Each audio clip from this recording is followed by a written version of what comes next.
Minasan, konnichiwa. Before we begin our session, let me introduce myself first. 自己紹介させていただきますね。私は Val Perez と申します。I'm one of the CGH senior instructors based here in Cebu, and I was able to handle the CGH training from batch 4 onwards. And for other organizations, I am the current president of the Association of Nihongo Teachers in the Visayas. And we provide free monthly training sessions for our aspiring and experienced Nihongo teachers. So if you have time, please feel free to browse our Facebook page at V and check our next schedule for our face-to-face Benkyokais. Moving on, allow me first to thank you for taking time to watch this video. And by the end of the session, I hope you will learn something new to help you in teaching Nihongo to your students. Please watch until the end and pause the video when you encounter an interesting topic or detail and write them down in your Nihongo notebook so that it will not be forgotten. And so, is your Nihongo notebook ready? If not, then please pause the video so that you can prepare. それでは始めましょう。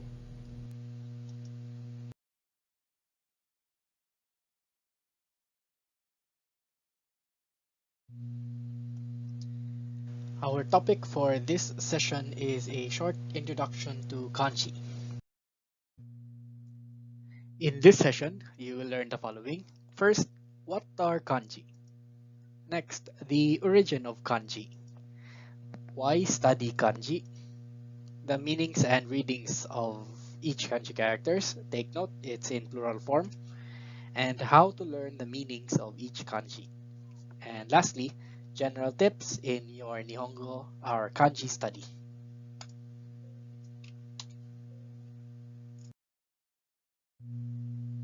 Let's start with our first topic. What are kanji? Kanji te nani? At this point, I'm sure you're already familiar with the three different Japanese writing systems. So, can I ask you again, what are the three types of characters that are present in Japanese text? Yes, so we have here the hiragana characters, which are used for Japanese native words or words that are original in original Japanese. Next, we have katakana characters, which are used for foreign words or borrowed words, just like our names. And lastly, we have the kanji characters, which we are studying right now.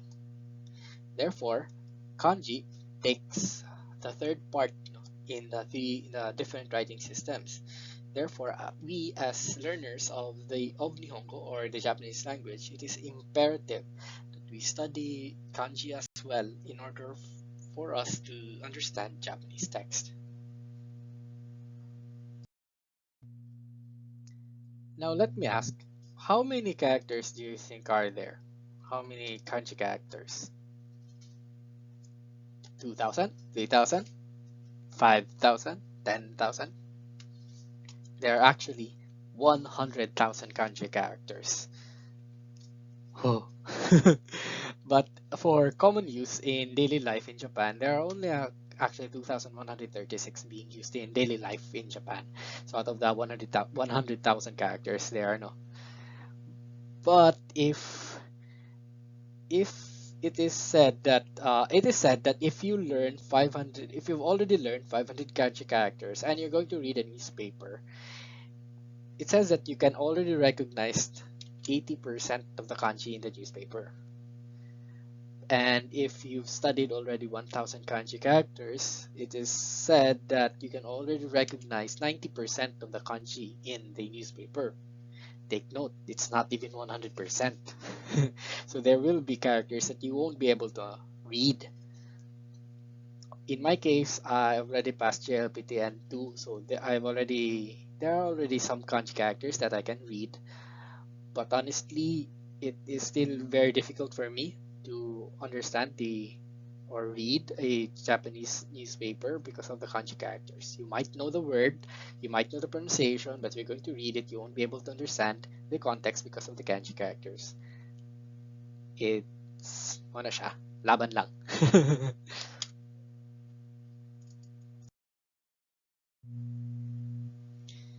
Next, let's have our second topic, the origin of kanji. Kanji ってどこからなんですね。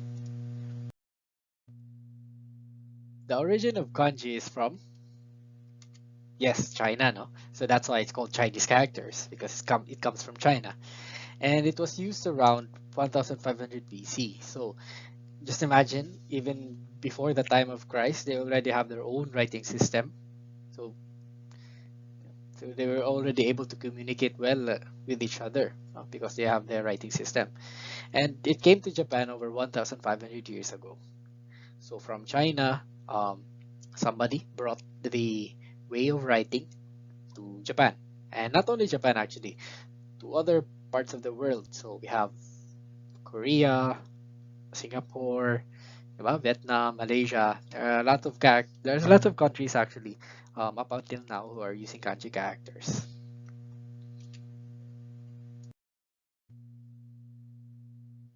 Now, do you know that the origin of hiragana and katakana is actually kanji? Like for example, if you take a look at this character, so we have the kuwairu character. So from the ku there, from kuwairu, it na form yung ka, no? Na hiragana and na ka na katakana. And it's also the same with other characters. So for example, we have the a, which the a hiragana a comes from the an, no, or an from Yasui, and we have I from the izen, no, u from the uchu no u. Yeah. So actually, it's interesting to know that all the hiragana and katakana characters is actually from kanji.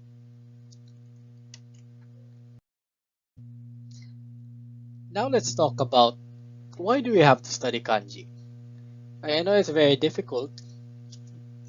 でもなんで勉強しないといけないんですかね?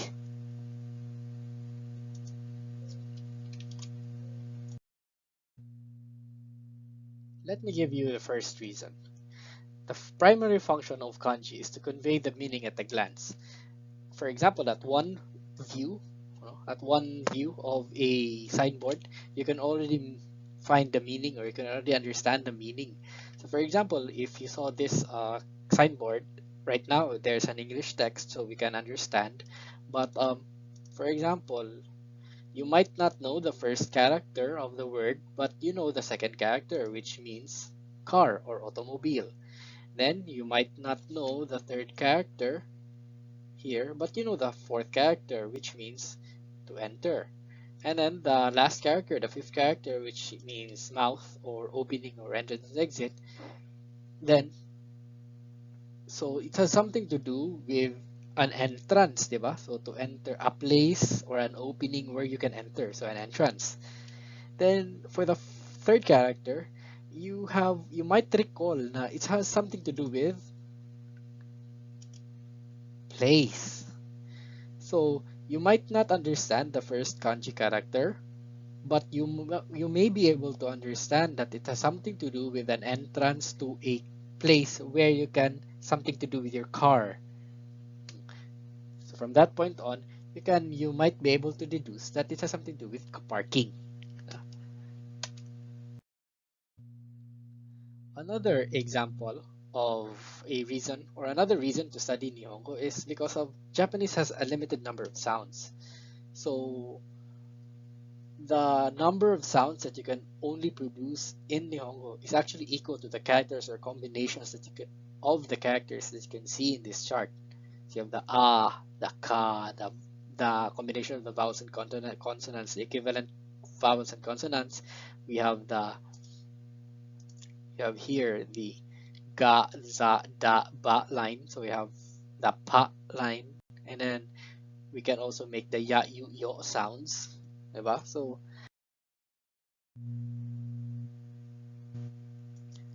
As a result, Nihongo contains a lot of homonyms. Homonyms are words, diba, that are pronounced the same but have a different meaning. For example, I have these two words. Both are read as kanji, but the first one means Chinese characters, the one that we are studying right now. The second one is also kanji, but it has a different meaning. It means a feeling, something that has to do with feeling. So that is kanji, or feeling or sensation. Let me give you another word. So we have here two words. Both are pronounced as hentai. Hentai, the first one is which means alteration of the body, and then the second one means pervert. Yung pervert ba? The one that is portrayed in mga media, yung anime and movies.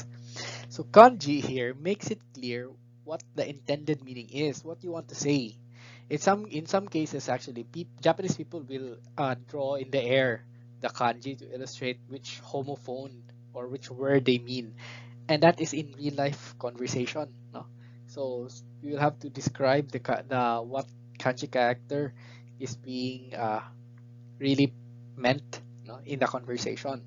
Another example here is when you try to watch mga Japanese movies or yung mga variety shows, di ba, you might notice na the kanji characters or there's a whole Japanese text being captioned inside the video.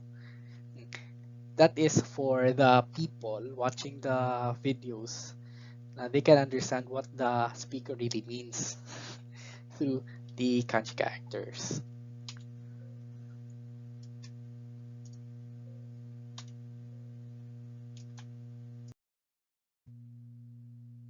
Another reason for us to study kanji is for us to be able to shorten sentences and for us to easily understand the break of sentences, like when the word stops and when the particle begins. So, for example, if you have this sentence, ha ha ha ha ha ha oh hayaku naoshitai, diba? So you can't really know when is the end of a word and the start of a particle. But if you're going to write it in kanji, we are able to understand it better. So it says hahawa ha o hayaku naoshitai, which means my mother wants her teeth treated as soon as possible.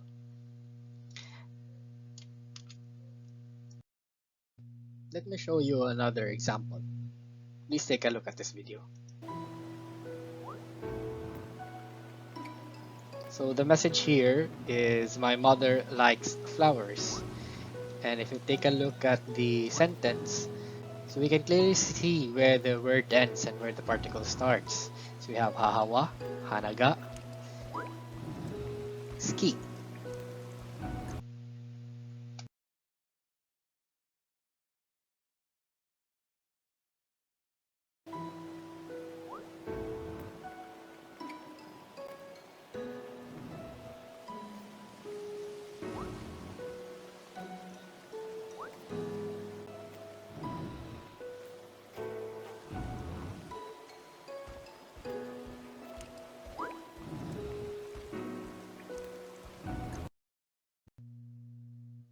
But if there is no kanji character in the sentence, we may be able to see it like this. No?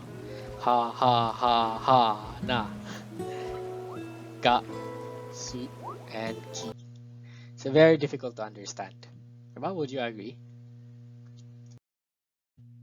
And lastly, let me give you a final reason, no, why you have to study kanji. Sometimes you can understand the vocabulary words even if you have never heard it. Let me show you this word. We have here daisuki.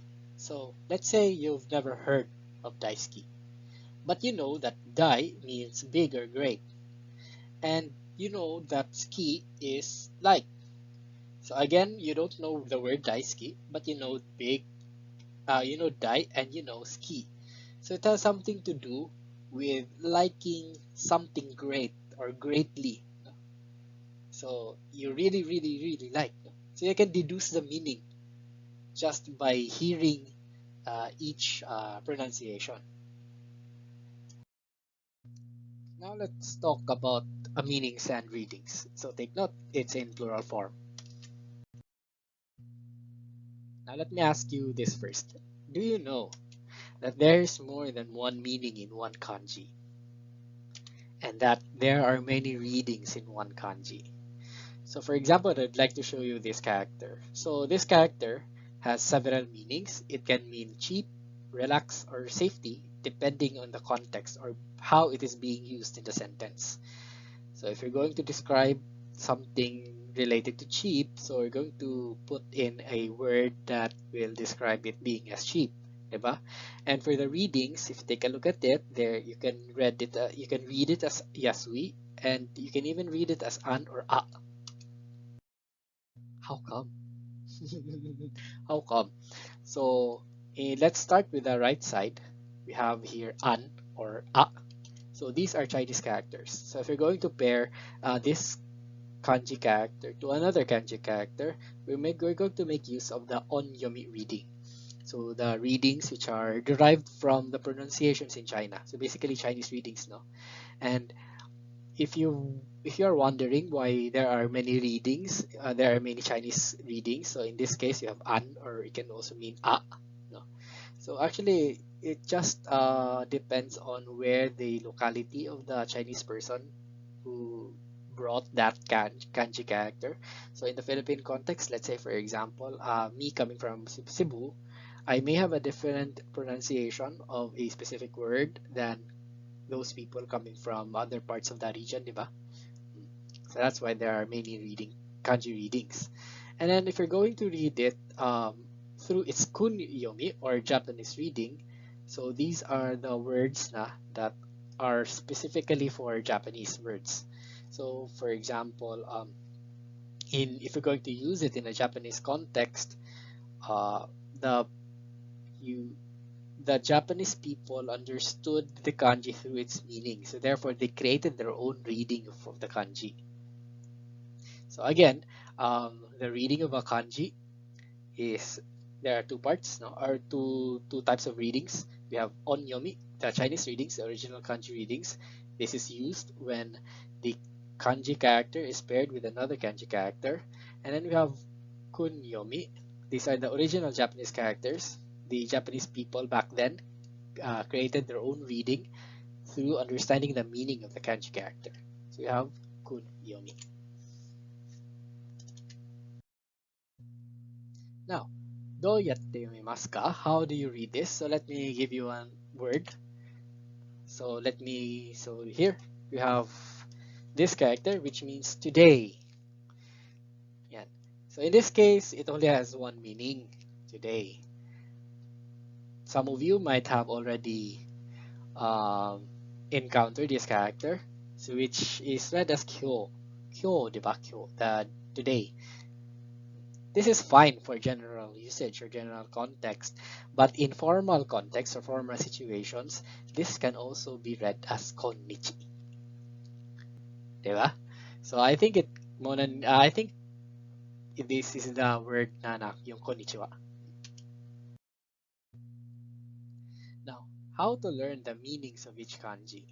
So if you take a look at the kanji, it's very complicated. Like, why? Diba? So let's start with the good news first. Kanji characters aren't randomly generated lines. So lines, no, mga pictures, they aren't randomly generated.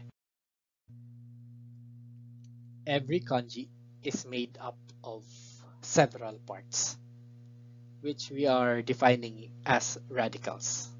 And most radicals are a character on its own. So each part has its own meaning. So ito siya, no? Radicals. There are different ways to study kanji characters through its radicals. You can please picture it out. So most kanji are formed from two or more components, and the following are the ways the radical components are placed within each kanji. So we have the left side, the right side, top side, bottom side, the upper left, enclosure, and lower left. So later on, I'll give you an example, or I'll show you an example. So for example, we have here left side. So it can be left, it can be right. In this case, it's right. So the knife, no, not this radical, or this part which means knife. No? So you have, if you noticed yung may na character, the betsu, no? So the re, and so it has each radical. And for this, for the left side, we have person. You can imagine it as one person walking, and then another one foot is left behind, diba? So we have this and that. So what are the kanji characters with this radical? So you have nani, hana, diba? Tsukuru, yasunu, diba? You have yoru, karada, yan. And enclosure. So the box type na mga characters, kanji characters, it all has the enclosure na radical, the road na radical, and many others. So we have here. So the point here is, if you're going to study kanji, you don't study it on its own.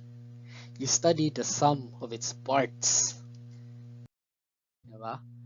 So if you take a look at it, so you can, from the look of the kanji itself, so in one of the reasons why we study kanji, I've mentioned that you have, the purpose of the study is for the people to understand, in one glimpse, so one look, and you'll already learn the meaning.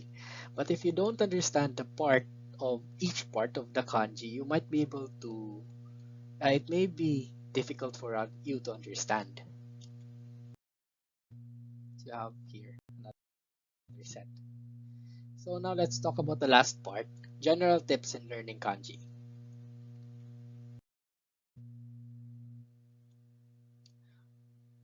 First, create a mnemonic story based on the meanings of these kanji parts, because even seemingly complex kanji can be learned quickly. Let me show you an example. We have here, ta-da! Ninja, no? Ninja. So we have two kanji characters, nin, which means to conceal or spy, and ja, which means a person. So this is another kanji character which means person. So ninja. Okay. From there alone, we can understand something or someone who will conceal or who will spy. So you can just picture it out. No? It's a ninja. So you might not know the meaning of these characters. If you take a look at it, you might not know it at first. But if you know the meaning of this character, which means to conceal, and then this character, which means a person, you will be able to deduce that it's something to do with a person that is able to conceal. It's himself. Now let's break it down even more. So the first character, Nin, has this character on top, no? Yung top, no, sa radical, no? Top radical, which means yaiba or blade. And the bottom part is kokoro, which means heart. So something to do with yung conceal itself, the word, has something to do with hiding a blade, diba, in his heart. Diba? And yung yaiba itself has a meaning pag yun, yung katana. So from here on, uh, you at first glance, you might not be able to read the kanji character, or you might not be able to understand the meaning of it. But if you're going to look at each part of the kanji character, you will be able to understand that this word means or refers to someone that is able to conceal himself, no, and carries a blade or katana sword. Then just picture it out. Oh, who is that kind of person? It's a ninja. So meaning the reading of it is a ninja, or the meaning of it is a ninja. My point here is, don't just look at the kanji and memorize it. No? Yung rote memorization. Learn Learn a kanji by breaking it down into kanji parts and then tell a story. Then you'll be able to deduce the meaning of it. Another tip is find a good book or app, diba, that breaks the kanji into parts or radicals and which uses mnemonics. One recommendation is, of course, the app created by the Japan Foundation, Kanji Memory Hint 1. There are three parts of it. So we have Hint 1, Hint 2, and Hint 3. So please try to, if no, please try to use this app. And then for a book, I recommend this book, Remembering the Kanji. When I first studied Nihongo, I also used this book. If you want a copy, just PM me. And lastly, read, read, read. There's no other way, better way to study a foreign language than to be exposed by it, no? And it's a challenge for us here in the Philippines because we are not able to communicate with Japanese people as much as often as we can, diba? So one thing that we should do is for us to is to expose ourselves through reading, no, learning materials.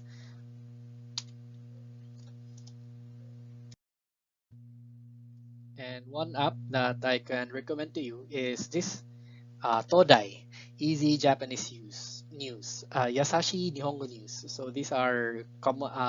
You can find reading materials here based on your level. So it can be N5 or N4 level, no?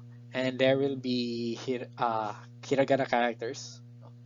Depending on the type of level that you will be reading. And that's it. That's the end of my presentation, our session for today, which is an introduction to kanji. 漢字って面白いですね。本当に面白いですね。So I hope you're able to learn something new, and I hope you'll be able to share what you've learned today to your students when the new school year starts. Thank you, 皆さん。お疲れ様でした。